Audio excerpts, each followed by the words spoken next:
Guys are really actually a street band, but you keep ending up on festivals. Yes.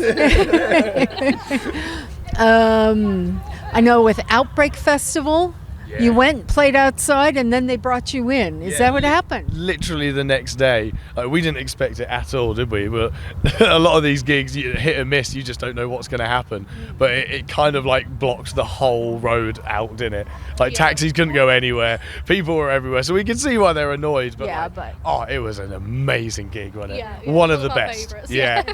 And then I think one of the guys that was running it came out, and I thought he was a security guard. And he was like, "Oh, have you got a minute?" I was like, no, sorry, I don't want to talk to you. I turned my back on him, and then you shouted at me. You were like, "Jake, he's from the festival." And I was like, "I am so sorry." I was like, "I thought you were trying to stop me playing." That's really good. Yeah. How are you received on the street, though? The videos I've seen, they've been positive, but... Yeah, like, I'd say a good, 80% positive. You know, there's always people that don't like it because it's loud and it's punk. It's not middle of the ground, is it? Very in your face, yeah. Yeah. But, the people that love it are the people that people think wouldn't like it. Like, kids love it. Older people love it. And they're like, think about the kids. Everyone's like, think about the kids. They won't like it. And I'm like, no, the kids love it. They're moshing with us normally. Yeah, honestly, it's such a good, we didn't expect it to be as good as it is, really. No, yeah. And how do you pick where you're going to just plunk yourselves down and go on the street? Very random, isn't it, normally? Like when we started, it was just wherever we looked on Google Maps, see where we think, we might be able to play there. More recently, it's been whoever bands are touring, going, right, what venue should we set up outside of, and then just playing cities in between. Very calculated now. Yeah, it is getting very calculated. Now we've got people wanting us all over the country. When it comes to the summer, we're like, right, we've got to sit down and make sure we get to every place at least once. So it isn't as random as it used to be, is it? No, definitely not. And how did you get on the Manchester Punk Festival then? I think they just reached out to us, didn't they? They might have seen us play in Manchester at some point or a video online, but I think they mentioned that they saw what happened at Outbreak Festival. So that definitely got a lot of attention, didn't it? Yeah, definitely, yeah. And we were kind of shocked when we got the message because we were going to do some street gigs last year, weren't we? But outside the punk festival, but it was raining, so we couldn't. That doesn't stop us now. So yeah, we were quite shocked, but we're so thankful to be here, to be honest. It's been an incredible weekend. And do you feel restricted playing indoors because you're so used to playing outdoors? I do more than you because you don't move around, but sometimes I go to run and I'm like, oh, there's a wall. Like, I can't run. Like, some of the venues we've been playing have been tiny. I'm like, do a spin, and I'm like kind of careful. So yeah, that is very different for me, but I found ways to adapt to it. And yeah, it's like two different shows, isn't it, in a way? Yeah, I would imagine so. Although you, like he said, you're just there. Yeah, I'm just sat there. I don't go anywhere. I'm just sat, and he gets all the cool crowd surfing and all that, and I'm just sat there like, oh. We'll have to swap one day. Yeah. Yes, you should definitely make that swap. Have the limelight for a bit. I'll teach you a song on guitar. And we'll swap. So, what kind of recordings do you have out there? I know you've done some. Yeah, we've got 2 EPs out. And a couple of singles. We did one as a charity single. They're all home recorded. Our neighbours probably hate us. Everything's DIY with us. We do everything. So yeah, it was just at home with a standard microphone, just set it all up in the kitchen.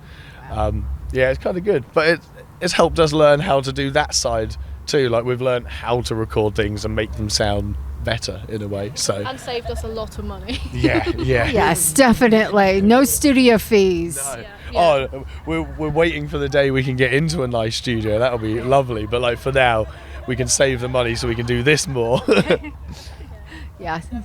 Getting into more gigs. Yeah. So maybe you won't be needing to play in the street to get the attention because you've put in the hard work in the street. Yeah. Hopefully, yeah. I think we'll always be on the streets though. Miss it when we're Even if inside. we're touring, you know, the dream venues, I think we'd still be like, do you fancy going out today? Yeah, did you play on the street here at Manchester Punk Festival? Yeah, we did on Friday, didn't we? Friday evening. That was great fun. There was loads of people gathered in the park, and we kind of looked at each other like, do we call them over or do we just start? And we just started, and everyone's like, oh, what's going on? And kind of gathered round. Yeah.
The police did turn up. They sat in their car. They never got out. And then when we finished, they drove off. So Close call. close call. Yeah. Maybe they're fans as well. Yeah, we do keep thinking they must be our biggest fans because they turn up more. They turn often up than not. regularly. Yeah, and sometimes they get out and talk, but sometimes they must just be nervous. Like, they can come say hi. We don't mind. What's next? Do you have any big plans coming forward? We were literally thinking about this the other day. We want to record an EP on the streets, so like a live EP, but do it on the streets. And that'll be in amongst like summer, where we just plan to do a massive street tour all over the country and try and document it if we can, because it's just been us two. Like, occasionally we've had like friends come along and help us lift gear and stuff, but I think everyone wants to see how we actually do it and what it's like, because for us it's like every day now, it's just our normal lives, but for everyone else they're like, you know, how do you work it out, where do you go, what do you do? Like, so I think we need to actually grab some people to come along with a camera and film us and just And so much has happened over the last couple of years that like we just forget because it's not recorded, it's nowhere. So we'd love to have like a little documentary, maybe a little glitches documentary one day. I think that's our next focus, is that, isn't it? Yeah. I think that's a great idea. Yeah, because you will forget. You will totally forget. So document what you're doing, your passion, being out on the street.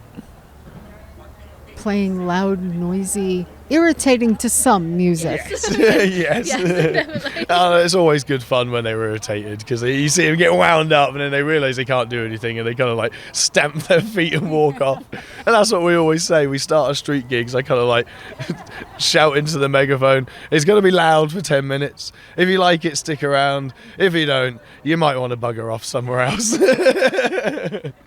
I do like your style with that.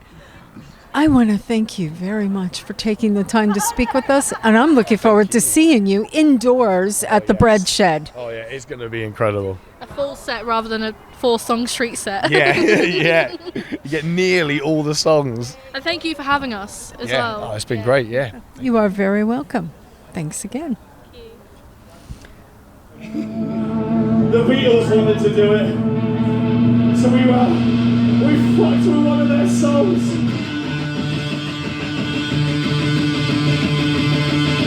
When I get to the bottom, I go back to the top of the slide. On the top, I go for it right. When I get to the bottom, I sing. Do you want me, love you?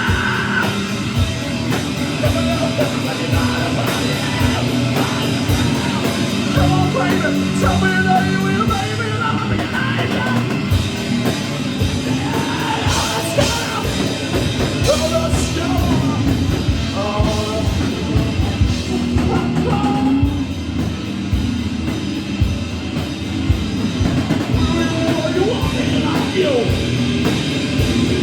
I'm coming down, I'll tell her you'll be coming too.